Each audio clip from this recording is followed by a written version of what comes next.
청문회 오늘 제대로 붙었습니다.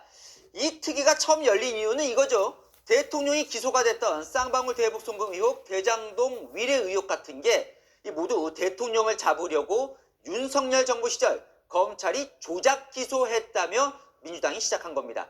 당시 대장동 수사 검사부터 서울중앙지검장, 검찰총장까지 오늘 특위 청문회에 모두 나왔습니다. 민주당은 정권이 시켰냐? 정권의 사냥개라며 이들을 강하게 몰아세웠는데요.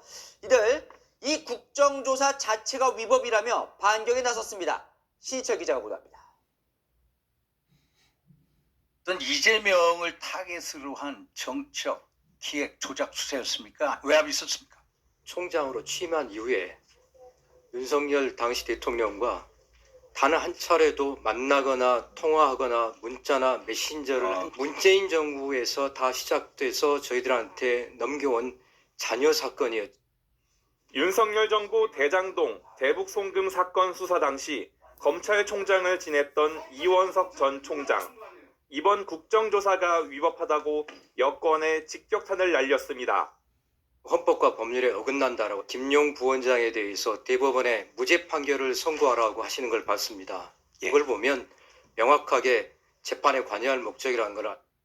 이재명 대통령 표적 수사가 아니냐를 놓고 대장동 2차 수사팀 검사들과 여당 간 고성도 오갔습니다.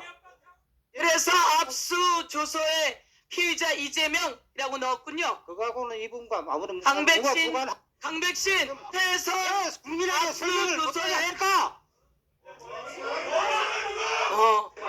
자, 인간 모욕적 발언하지 마십시오. 제가 어떻게 사냥개입니까? 이원석 전 총장은 검찰 출신 윤석열 전 대통령의 계엄과 검찰 해체에 대해 죄송스럽다면서 심경을 밝혔습니다. 세상을 등지고 싶은 심정입니다. 열심히 일하고 고생하고 무슨 영화를 보려고 검사들이 조작을 하고 기소를 합니까? 채널A 뉴스 신철입니다. 오늘 이 청문회엔 남욱 변호사가 나왔습니다. 대장동 사건 키맨이죠. 검찰 수사 땐 검찰이 협조하다가 최근 재판 들어선 검찰이 회유 압박을 했다며 등을 돌렸는데요.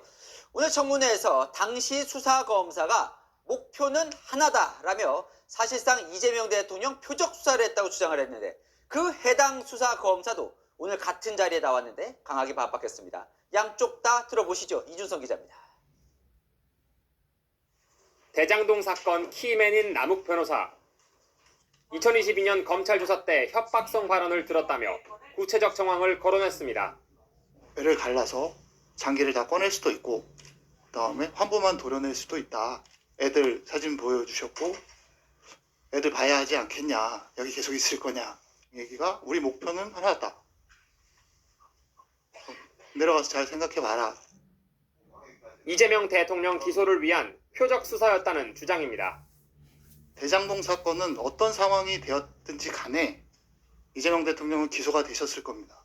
이유는 검찰이 일단 목표를 정했고 당시 수사검사는 정면으로 반박했습니다. 목표 누구였습니까? 일체의 편견과 고려 없이 실체 진실 그리고 사실대로만 말해달라고 이야기했을 뿐입니다. 목표가 어떤 것이다라는 말을 한 적은 없습니다. 협박도 없었다고 했습니다. 환부만 도려내는 그리고 실제 진실에 부합하는 사실관계를 확인하겠다 회유하거나 협박한 사실이 없습니다. 보여준 건 맞지만 가족 사진을 보여주면서 어려운 시기를 이겨냈으면 좋겠다는 그런 취지였던 것이었습니다. 오히려 남 변호사가 수사 과정에서 수차례 진술을 바꿨다고 역공했습니다. 처음에는 A라고 진술을 합니다. 그 이후로 다시 B라고 진술합니다. 다시 정부가 바뀌니까 A라고 진술하고 있습니다. 채널A 뉴스 이준성입니다. 이 국조특위가 남욱 변호사에 대한 강압수사 의혹 등을 추궁하려고 증인으로 부르는 검사, 이 극단적 시도를 한 사실이 뒤늦게 알려졌습니다. 이 검사는 주변에 억울함을 호소했다고 전해집니다. 최지원 기자입니다. 이모 검사가 극단적 시도를 한 건 지난 10일. 국정조사특위가 증인으로 채택한 이 검사는 대장동 2기 수사팀 소속으로 민간업자 남욱 변호사 조사를 맡았습니다. 최근 신장절제 수술을 받고 병가를 내고 치료를 받아왔는데 수술과 치료를 이유로 들어 불출석 사유서를 국회에 낸 상태였습니다.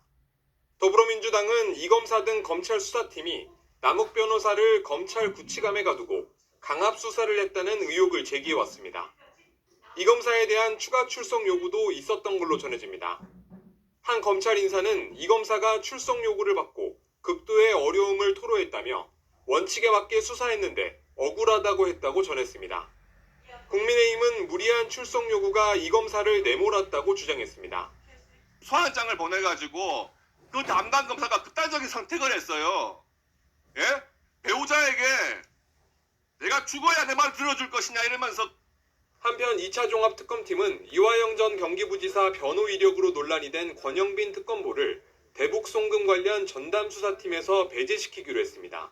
채널A 뉴스 최주현입니다. 지금 다시 논란이 되고 있는 이 대장동 수사. 그 수사는 문재인 정부 시절부터 시작이 됐죠. 그 시절인 그 대장동 1기 수사팀 검사가 지난주 국회에 나와서 관련자들에 대한 혐의점을 찾지 못했었다고 증언했었습니다. 그러니까 이 윤석열 정부 2기 수사팀이 조작 기소한 거라는 민주당 주장에 힘이 실렸죠.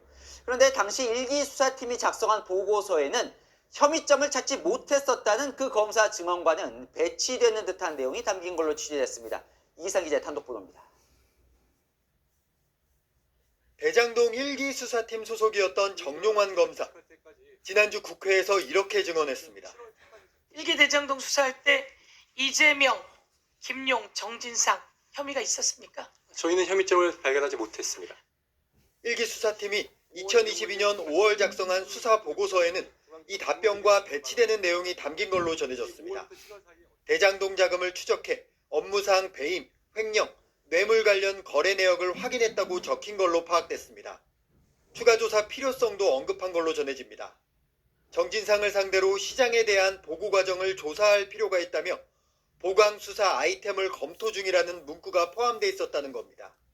대장동 자금 거래 내역이 이재명 전 성남시장과 관련된 점은 확인 못했다고 명시돼 있었습니다. 오늘 송경호 전 서울중앙지검장도 추가 수사 필요성을 보고받았다고 말했습니다. 수사 필요성은 1기 수사팀부터 지속했기 때문에 결론을 뒤집어서 수사를 재개했다라는 것은 제 기억과 또 오늘 확인된 사실과도 배치되는 일입니다. 정용환 검사도 오늘 국회에선 수사가 필요하다고 보고했었다고 답변했습니다. 채널A 뉴스 이기상입니다.